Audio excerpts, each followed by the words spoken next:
Hi, I'm Marcus Huskins here on behalf of Acon Digital. And in today's video, we're going to be taking a look at mixing a track using nothing but Acon Digital plugins. So I'll be working in Persona Studio 1 today. That being said, everything that I'm talking about will apply to any host or any DAW, as Acon Digital plugins support AU, VST, and AAX plugin formats. So as long as your host supports one of those, you're going to be good. Now, I have a bunch of different plugins on all of the track here, and I've essentially already mixed this. And what I want to do is break this down and talk about the different choices that I made, more specifically, why I might have made them. Now, I've got a basic list that I'd like to follow here in terms of segmenting this into different sections. But I suppose before we do anything, a really good step would be to listen to a before and after. Now, I'm going to deactivate all of the inserts. Let's take a listen.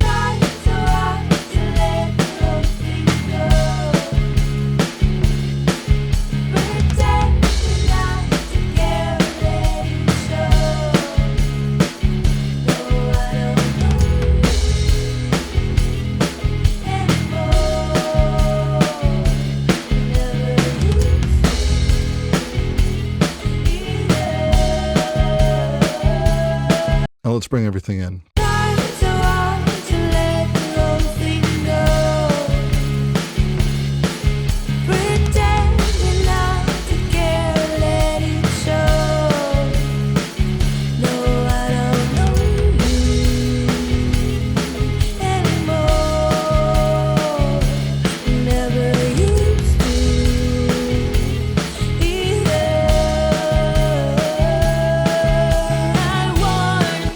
Okay, so we can hear a huge difference there. Now, obviously, we're doing a lot of processing here, and I've done my best to make it so that there's not a drastically huge difference with respect to levels. But let's start breaking down some of these mix decisions I made. So first things first, I want to cover mix bus processing. I'm not going to get into too much detail here, but it is worth mentioning that I do have some different plugins across the mix bus. But in a lot of these cases, the settings that I'm using, they're actually not that far off the default, and you can definitely experiment with presets as well. So to start off with, we do have some Multiband Dynamics, and then if we hover over to the next one, we have a little bit of Acon Digital Dynamics, which has given me some bus compression. I guess one thing while we're at it here is I'll talk about the settings of this in particular. With respect to this, I have this set up the same way I like to set up an SSL bus compression style of compression. And that is basically attack at 30 milliseconds, release at 100 milliseconds. I have a sidechain filter, which allows me to make a decision in terms of what I want to omit from the compression circuit. And this is a great way to kind of leave your low end intact. So I've got this set up at roughly about 120 hertz. Anywhere between 80 and 100 hertz is going to be fine for that. And then in terms of our ratio, we're looking at 2:1, and the threshold is, I'm just tickling the meter on this, and I'm doing about 1 dB of compression, and I'm doing about 1 dB of makeup gain. So next up, we are looking at Acon Digital's Equalize 2. This is basically just controlling a little bit of low end. I'm pulling out a little bit of a low mids, and then I'm giving this a really, really high shelf. If we take a look at this one band over here, notice that the frequency that I'm actually boosting at, this is all the way up to 40. And then if I adjust the slope, notice what happens here is that the EQ move can actually start way far back, like somewhere around 800 hertz. And this has the ability to lift the top end in a really, really nice way. And then last but not least, we have an instance of the limit plugin. Now for this, I was pushing a little bit of gain into this, but I've purposely pulled this back. So all we're doing here in terms of our levels is we're controlling our peaks. So let's take a quick listen to the before and after of that.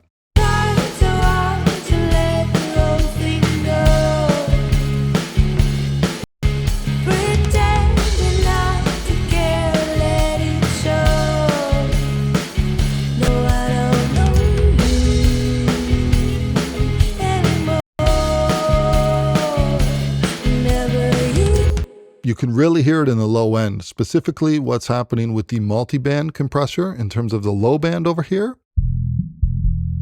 We can take a look at the compression that's happening.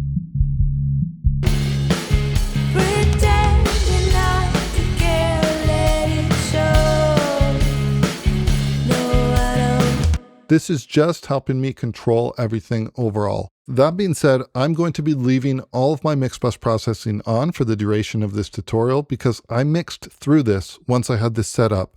So I'm going to leave this on, and the main thing to take note of is that with respect to the level, I'm not actually increasing everything. We do have a limiter in place, but I'm not actually pushing level into that. That'll be the very last step.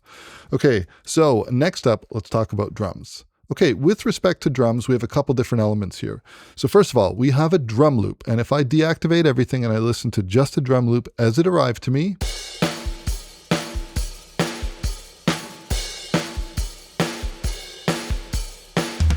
now, the very first thing I noticed is that when I listened to this drum loop in context of the whole entire track, and let's put our plugins back in for now, I was losing the kick and snare.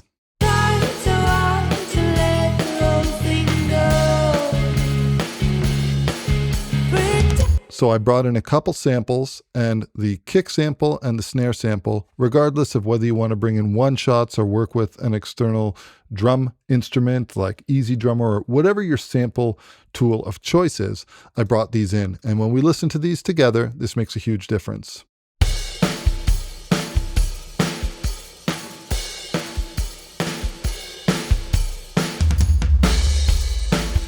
Now with the kick sample, it was just a matter of blending it in against the actual loop. But with respect to the snare sample, I did have to do some work. But before we go down that route, let's take a look at the actual processing that I've done here. Very first thing I've done is I've done a little bit of EQ move in terms of giving this a little bit of bottom and a little bit of top.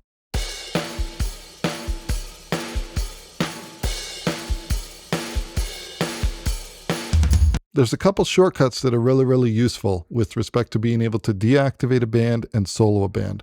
If you take note over here, if we solo band, we can press Control while dragging the bands to enable, and to bypass the band, we can press Shift while dragging the bands to enable. So if I want to solo out what I'm doing, I can hit Control and click the node, and this will solo that EQ node. This allows me to kind of dial in exactly where I wanted to do the boost. That's where I boosted the low end.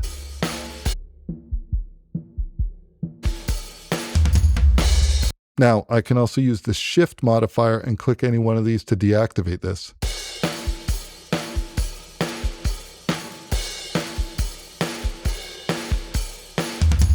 So my first step was EQing this to get it to a better spot. Now, secondly, this makes a huge impact, is the actual style of dynamics that we use. And the fact that we have a mix blend directly on the plugin GUI is a huge help. What I'm going to do is I'm going to use this A to B to copy the settings to B because I don't want to disrupt my mix because I'm really happy with it. Let's copy A to B and let's go to the B setting here and take a look at what we can do. So if we listen to now the drums, take a look at what happens. All I did here is I went with the preset 1176 style 2, which has a very specific style of compression in terms of the ratio and the attack and the release times. And then I'm doing some makeup gain over here. And then now we can blend between the mix being 100% wet and 100% dry. So let's take a listen. Very boring. Now we're getting energy, we're getting vibe, and we're getting character. And then it's just a matter of blending this in to taste.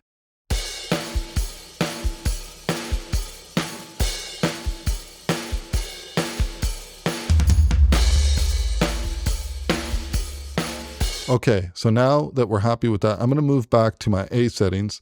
Next up, I'm actually using the de-esser here, which is essentially for vocals and dialogue. And what it does is it allows you to tame the harshness in very specific frequencies. That being said, there's no rules here that says that we can't use this for something else. So what I'm doing in this case, if we click the audition button, we can actually listen to what we are isolating. I found this to be aggressive.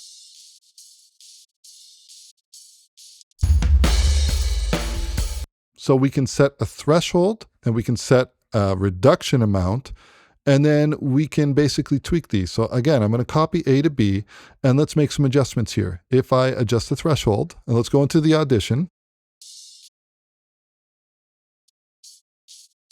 pull that down till we start to hear the result. I can change the reduction amount. That would be way too much.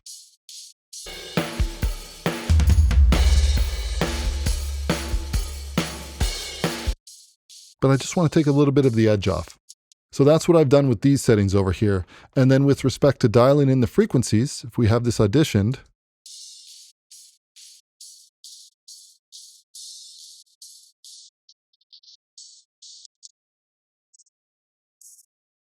we can really kind of fine tune the area that we're working with. So with all that together, we ended up with a really great sounding drum loop. Now, I also did experiment with using a limiter just to kind of bring the overall level of this up a bit.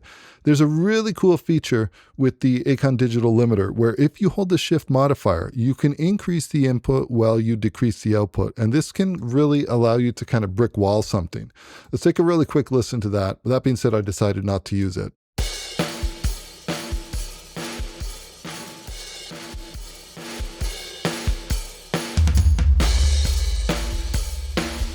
So sometimes what I will do, if I really need to kind of squeeze something and I want to do a little bit of limiting off the top end, then I will actually push that. That being said, I did not end up using it. Then we bring in the actual kick drum.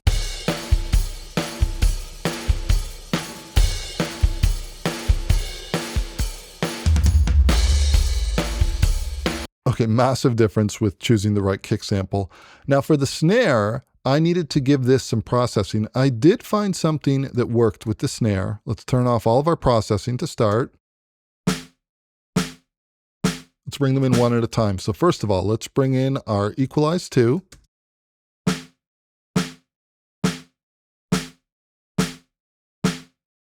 That's going to be hard, but I want you to pay attention to the very top end of this.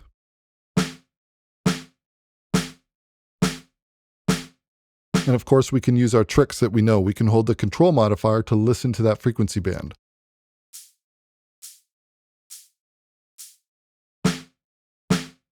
And we can hold the shift modifier to bypass this.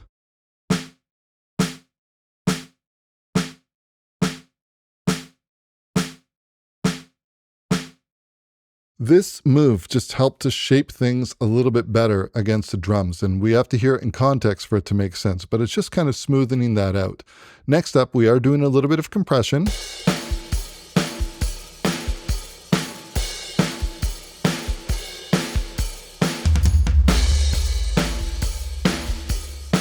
I'm just controlling the peaks on this. I just want to make sure that none of these are too unruly and they don't pop out too much.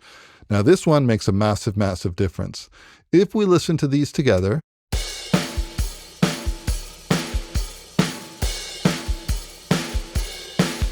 so we can hear that the snare is doing exactly what we want it to with layering in that snare sample. That being said, there's an opportunity here for us to increase the ambience. And for that, Verberate 2, I went to the actual percussion room preset. Again, we're going to copy A to B. We'll go over to B, went over to the percussion room preset, which I believe I found in the rooms. Yeah, it's right over here. Don't know if I made any changes to that, but the basic thing that I did is now I'm just blending the dry level with the wet level. So if we bring this in now,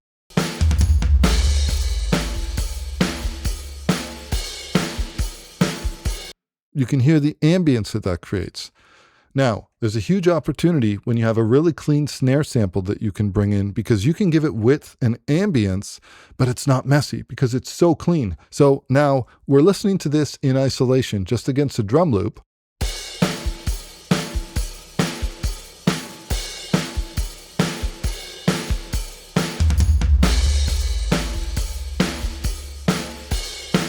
But you can really hear it in context of the whole entire track. If I play the whole entire mix, you will hear this.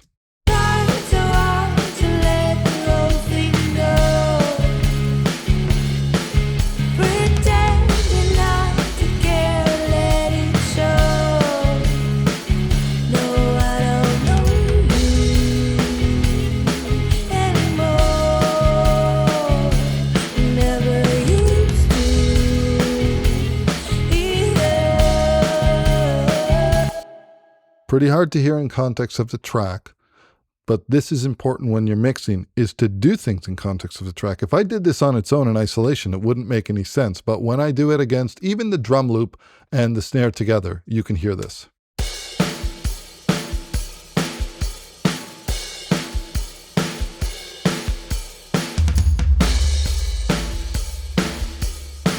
Okay, so that is now our drums and our drum samples in perfect shape. Next up, we are going to move over to the bass. I also like to do this video in the order I like to mix. I really like starting with drums, and then I'll get the bass going along with that. So to start off with, let's listen to the bass in solo.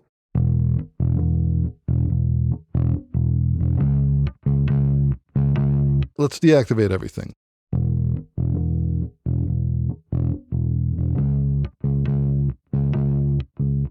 Okay, so if we take a look, I am basically doing an EQ move and then a little bit of dynamics. The cool thing about the bass is it already has a really nice saturation. It already has kind of like a snarly tone to it. So we don't have to do much in terms of changing that. In fact, I want my tool set to be transparent. So we are doing a little bit of filtering here. In terms of what we're filtering out, we can isolate that in Equalize 2 by holding the control modifier. You're not going to be able to hear this unless you're listening on headphones.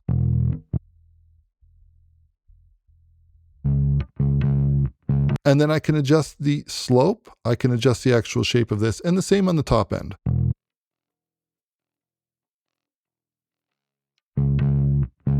Now this over here, we're doing quite a big move.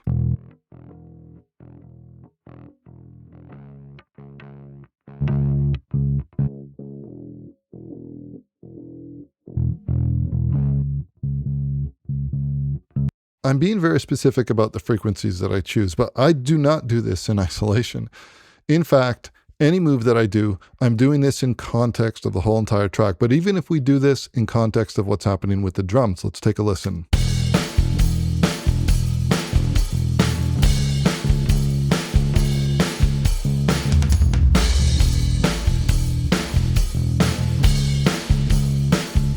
Because we added that kick sample in, we need to give the bass a little bit of weight. And we've done a good job in terms of doing that with the EQ, and we're doing quite a big move here at around 2K, but it works. In terms of the dynamics, very gentle dynamics. I almost want this to be an optical style of compression, where we have a very kind of like open attack and an open release. And also my release, I actually have this set to automatic mode, and I'm not doing any makeup gain.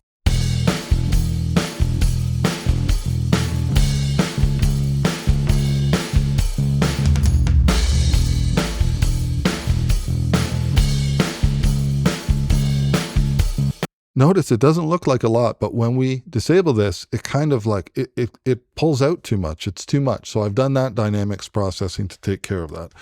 Next thing that I want to do is we're going to go over to the lead vocals and effects. Now, with respect to our lead vocal, I'm really not doing anything out of the ordinary that is super special. I'm doing very basic things, with the exception of, I feel, kind of like one thing over here, which is that we have an instance of Acon Digital denoise. Now, if I open up this vocal, and let's zoom in a little bit, there are certain cases where we have some noise. Let's solo this. Let's bring in our denoise plugin. I'm going to deactivate this momentarily. Pretending not to care and let it show. No, I don't know you. But if I bring in denoise 2, this just cleans that up really nicely in adaptive mode. Pretending not to care and let it show.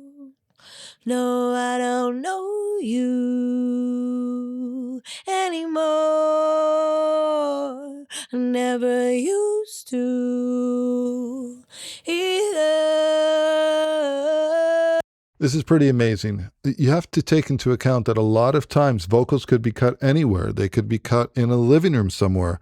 Maybe you have an air conditioning unit or a furnace that comes on in the middle of a take. These are like modern problems that we have. So having an amazing denoiser is definitely worth it. This is another product that's available by Acon Digital. It's my favorite denoiser. I use it all the time. Okay, so now let's take a look at the EQ of our lead vocal. We can go through the different bands over here. Let's talk about them quickly. Well, first of all, we've got a low cut that I'm doing, 61 Hertz. Then I've got quite a big boost that's happening. And then this one is a really interesting one. I really love these types of tilt filters, because what this allows you to do is kind of choose a center frequency, which usually works somewhere around 1K. And then you can basically just choose whether you want to kind of tilt the whole entire signal to have a completely different tone. So for example, let's copy A to B for a moment. Let's go over to B, and I'm going to go into this frequency band and let's adjust the actual gain. So listen. Pretending not to care, let it show. No, I don't know you.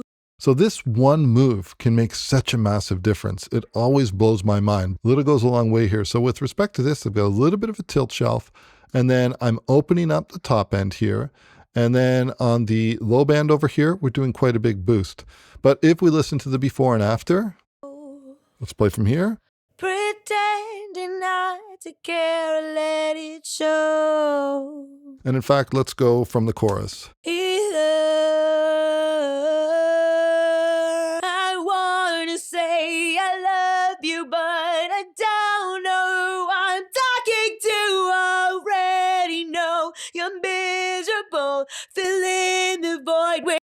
Does a really, really great job of letting me be aggressive, but it still is very, very transparent. And this is really awesome when you already have a character and a vibe baked into something. Next up, let's go to the de-esser. I'm not going to spend too much time here. It's barely doing anything. It's just shaving things off and a tiny, tiny bit. Next up, let's go to the dynamics. In this particular case, I'm pushing this compressor really, really hard, especially in the chorus section over here. So if we listen to this, first of all, we got to take our de-esser out of solo mode. Let's go to the dynamics. I wanna say I love you, but I don't know who I'm talking to. Already know you're miserable. This is doing such a good job at clamping this down. My ratio is about 5:1. Threshold is set to taste.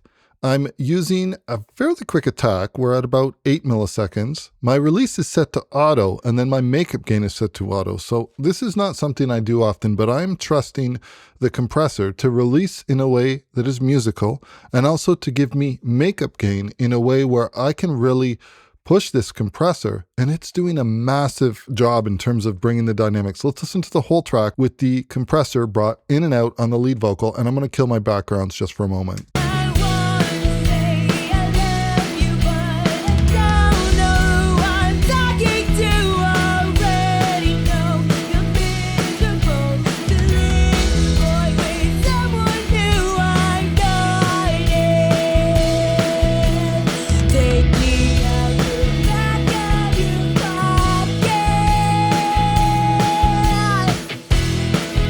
That is doing such a good job of controlling the dynamics.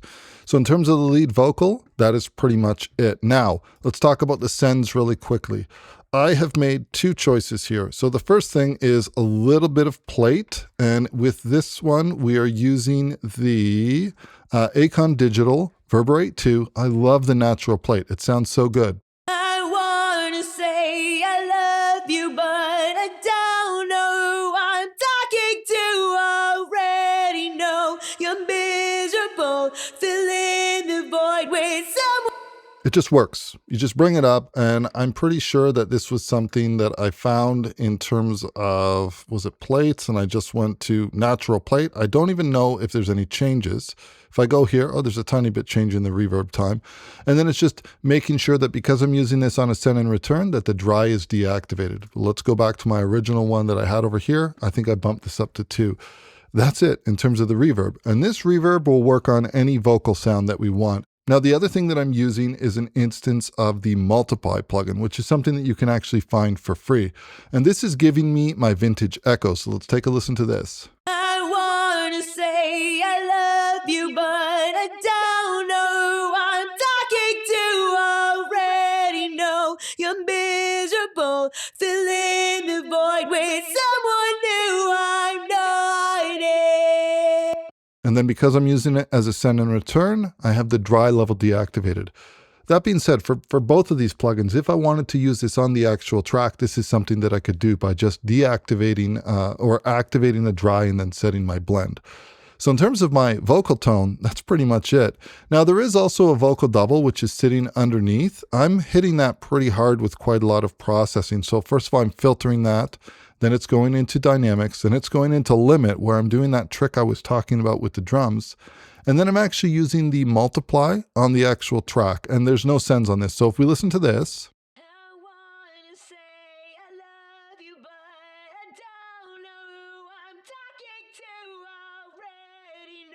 now for this one, I'm really pummeling this because I want this to sit in a very, very specific slammed area where I can tuck it in under the mix.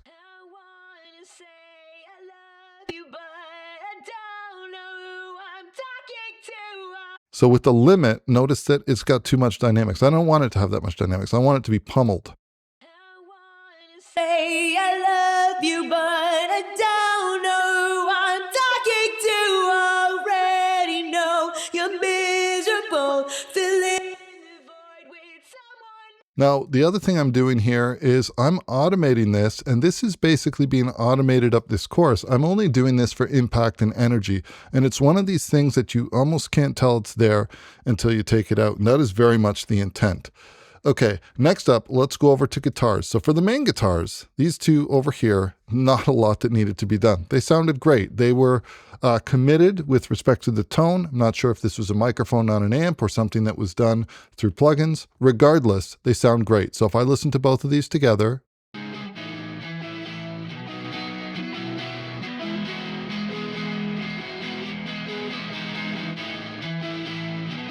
the only thing that I really needed to do with these is I gave each one of them a little bit of EQ to kind of make them stand out together. But if we take both of these and we bypass,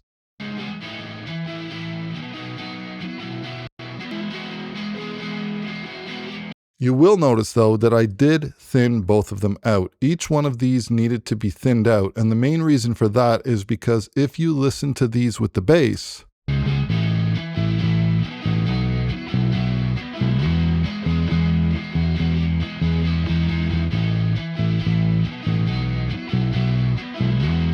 they were kind of stepping on each other's toes, especially when we bring the kick in there as well. Let's bypass.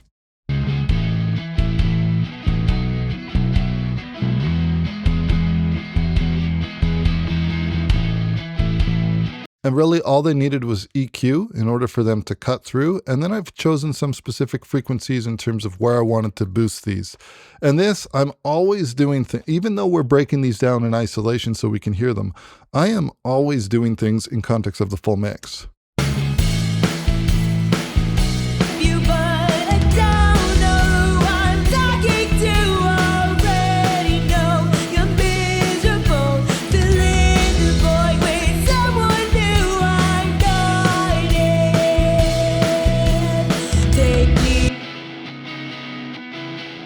So that was the first step, was EQing them to get them to sit where I needed. And the next step was in terms of just finding like a natural ambience. I love the room sounds that you can get out of Acon Digital. I chose Choir Room B. I deactivated the dry. And then this is just both of these being sent out to the actual reverb. And then we can just dial this in. Hear that beautiful ambience. No ambience?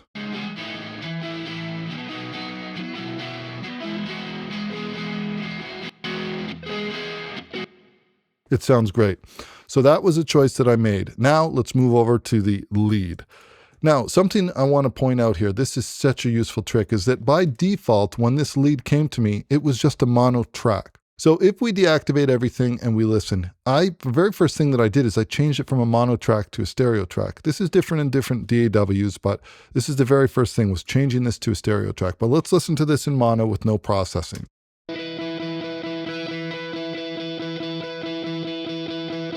Really great sounding tone, and it works really well with these guitars.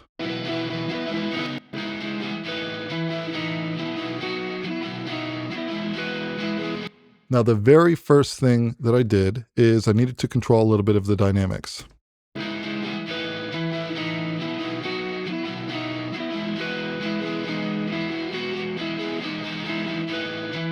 Choosing a ratio, choosing a threshold, and then basically soft knee, and then a little bit of makeup gain. In terms of release time, pretty sure I left that at its default, and the attack is set to 10 milliseconds. Next up in the chain, we have Equalize 2. Did do a little bit of equalizing on this, took out a little bit of the low end. I brought down a little bit just to kind of make it sit in the mix a little bit better.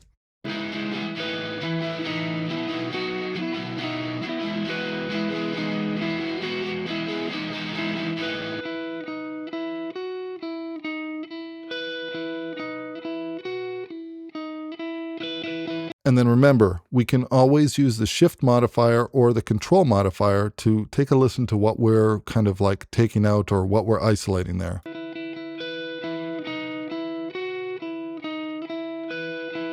In this case, I did use my tilt filter to center the frequency around 1K and do that shift. And keep in mind, like we talked about before, this tilt filter can make a huge difference. Sometimes it's all you need.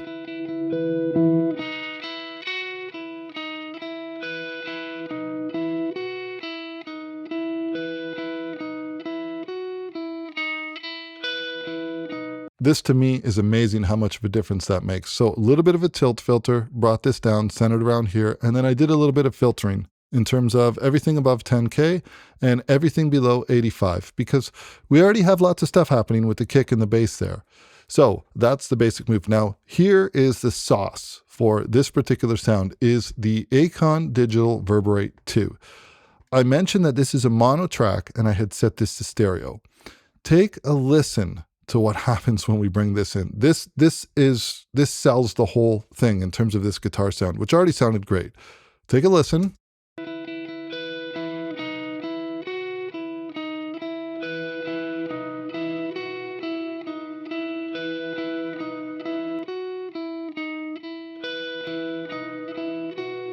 Now the key here is just changing this from mono to stereo, because take a listen to it in mono.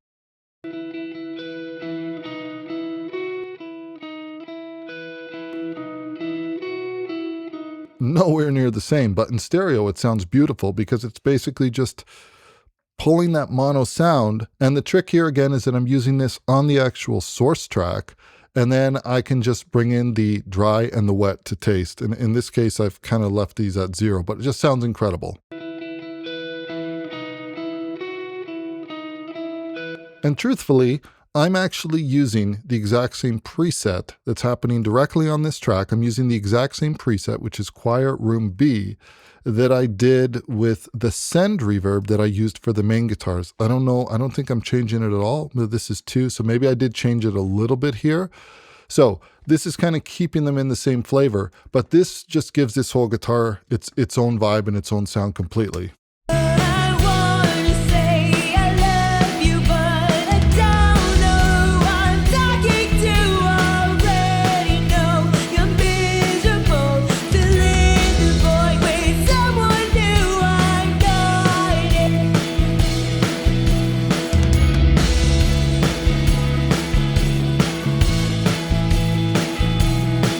Even in the context of the density of the mix, you can massively hear it when I bring that in and out. I'm adding ambience, but I'm always doing it in context of the whole entire mix. Okay, so next up, let's take a look at our background vocals. Now, our background vocals, I lied. I did use some third-party plugins over here. So I used an expander, and this was just basically to remove some of the noise because these were recorded in a noisy environment, I guess. So if we listen, if I take the expander off, the proper answer to this is just edit it out, and then that's it. But I put these in just as a start of the chain. Now, I'm doing very basic processing here. We're filtering each of these backgrounds, and I believe that I'm kind of sharing the same settings, if I'm not mistaken. Yeah, I'm pretty sure I just copied the entire chain from one to the other, but a little bit of filtering. I've chosen to go up to 210 here, filter up here, a little bit of top end, and then we are using a de-esser on these. And if I play from, let's play from here. Can hear them.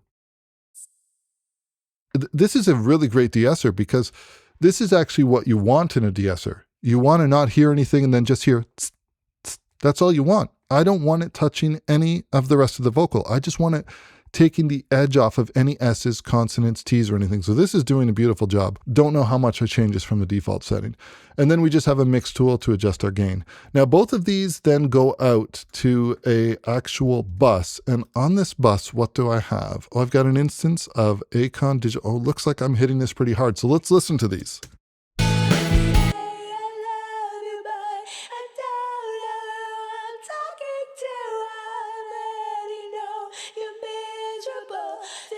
This is one of the things that sets the Acon Digital Dynamics apart from anything else. I would ask you to try to find a stock compressor in any DAW that can pummel 10 plus dB of compression, set the release time to auto, and sound so good. This does an incredible job at anchoring these down. I don't need these to be super dynamic, but I do need them to be kind of weighted. They still have to have a little bit of dynamics, but take a look at how amazing of a job. In this case, I took the makeup gain off. I did my own makeup gain, and I am compressing more than I'm making up in terms of gain, but we have to listen to the backgrounds and context of the whole mix.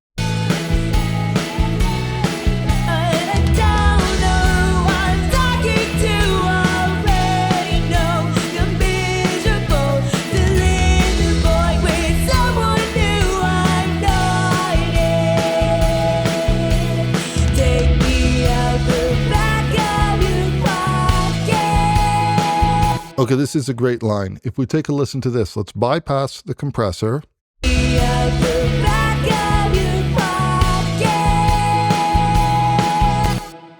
They pop out too much. I want the lead vocal to be front row and center. That is the star of the show. They pop out too much and then they fall off too much. But with this compressor in, aggressive settings, but it does it so transparently.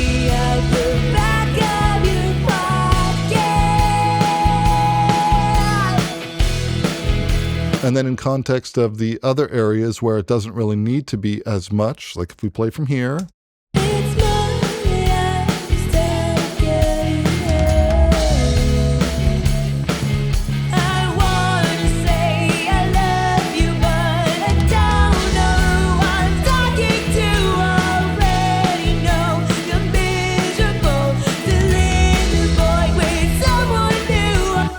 I might even be able to pull down the attack a little bit more. But essentially, that's it. We have broken down every single element of the mix. And the main thing that I want to kind of reiterate is, although I'm showing these in isolation, if you're new to mixing and mixing in general, really try hard to do every single move that you make, to do it in context of everything. And I know that's hard to do, to train your ears to work that way. But that is the way that you make the best decisions, not by soloing things out. I couldn't care less how something sounds in solo, but I do care how it sounds in context of everything. So that is a really great habit to get into. And the last thing I'll mention here is the Acon Digital limit. I mentioned that we had this in line, but it's really not doing anything.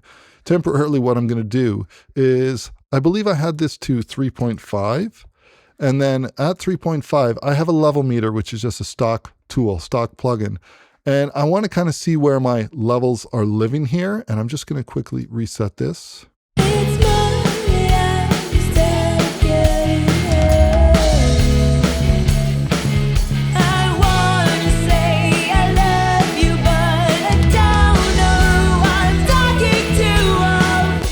You can see that we're barely tickling the limiter here, and we're hitting -13, which is actually a decent level. But this track could actually be pushed much further. What I'm going to do, just to kind of show this, is I'm going to temporarily go to -5 on my main outs. And then I'm going to push this now to 8.5 because I don't want to blast everybody's ears off. But take a look at what's happening here, and then we're going to actually push this further.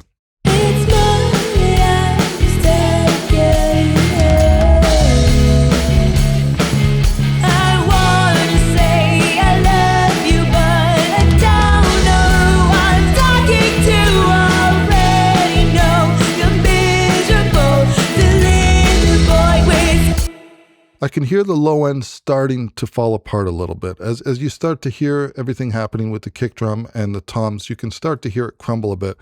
But here's the deal. In terms of a limiter, this limiter has the ability to push very far. And we're already at -9. We could tweak this mix and get this much, much, much louder. But also, I'm using the oversampling mode to get the best dynamics results.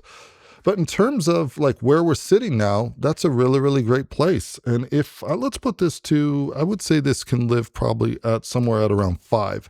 Let's just do another A-B back and forth, and we're going to bring everything out. So let's start at the beginning.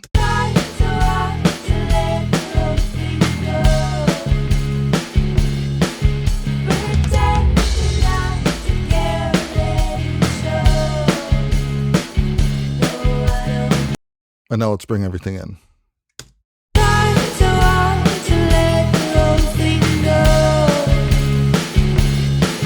Pretending not to care, let it show. No, I don't know you anymore. Never used to. I'm hearing impact. I'm hearing punch in the areas where something was already very dialed in with respect to tone, and I needed to be super aggressive yet super clean, like in the case of the background vocals or pushing drums or pushing bass. These plugins allow me to do that. They do not fall apart when you push into extreme settings, which is usually the first thing that will start to happen when you work with stock plugins. And pretty much with the inclusion of the multiplier plugin that we were able to download for free, you have everything that you need to tackle a professional sounding polished mix.